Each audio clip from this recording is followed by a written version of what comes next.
வணக்கம். சற்று முன் கிடைக்கப்பெற்ற மிக மிக முக்கியமான செய்தி ஒன்று வெளியாகி உள்ளது. திராவிட முன்னேற்றக் கழகத்தின் கூட்டணி முழுமையாக முடக்கப்படப் போவதாகவும் அதிமுகவில் இணைக்கப் போவதாகவும் தற்பொழுது தெளிவாக ஆதாரத்துடன் அதிமுகவின் செய்தி தொடர்பாளர் கோவை சத்தியன் அவர்கள் பிரத்யேகமான ஒரு பேட்டி ஒன்றை கொடுத்துள்ளார்.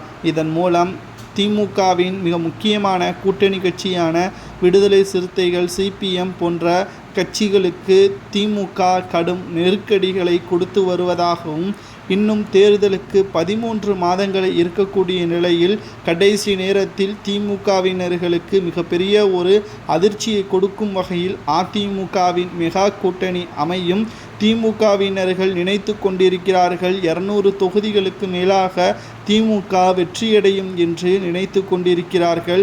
ஆனால் ஆட்சி மாற்றம் நடக்கும் பொழுது திமுக கிட்டத்தட்ட எதிர்க்கட்சி அந்தஸ்தை கூட இழக்கக்கூடிய நிலைமைக்கு தள்ளப்படும் என்றும், கிட்டத்தட்ட பெரும்பான்மையான ஆதரவுகள் அதிமுகவிற்கு இருப்பதாகவும், அதிமுக மெகா கூட்டணியை அமைப்பதற்கான பேச்சுவார்த்தையும் நடத்தி வருகிறது. மேலும் அதிமுக கூட்டணியை வைக்காமல் ஆட்சியே அமைத்திருக்கிறது. திமுகவிற்கு அந்த வரலாற்று சாதனை இருக்கிறதா? கூட்டணி இல்லாமல் திமுகவால் தேர்தலை சந்திக்க முடியாது என்றும் கோவை சத்தியன் அவர்கள் தெரிவித்திருக்கிறார். தமிழகம் முழுவதும் சட்ட ஒழுங்கு மிக மிக மோசமாக தான் இருக்கிறது. பெண்களுக்கும் குழந்தைகளுக்கும் பாதுகாப்பு இல்லை. ஆனால் அனைவரும் இளைஞர்கள் மு.க.ஸ்டாலினை அப்பா என்று அழைப்பதாக எனக்கு பெருமையாக இருப்பதாக வீடியோ மூலமாக தெரிவித்திருக்கிறார் முதல்வர் மு.க.ஸ்டாலின் அவர்கள். இது எந்த விதத்தில் நியாயமாக இருக்கிறது? உங்களது பிள்ளைகளாக இருந்தால் சட்ட ஒழுங்கு சீர்கேடுடன் வளர்க்க முடியுமா? தமிழகத்தில் பாதுகாப்பு இல்லாத மாநிலமாக வருகிறது என்ற கருத்து கணிப்பும் தற்பொழுது வெளியிடப்பட்டு வருகிறது. திராவிட முன்னேற்றக் கழகத்தின் கூட்டணி முழுமையாக ஒடுக்கப்படும் என்றும், அதிமுகவுடன் இணக்கமாக செயல்படக்கூடிய வாய்ப்பை ஏற்படுத்தும் என்றும் தற்பொழுது செய்திகளும் கிடைக்கப்பெற்றுள்ளது.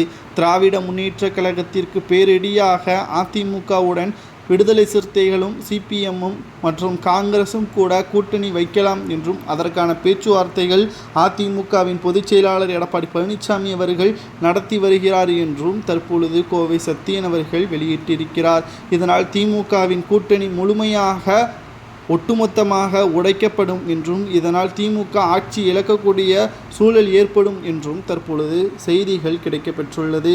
இதை பற்றி உங்களது கருத்துக்களை மறக்காமல் கமெண்ட் வாயிலாக கூறுங்கள்.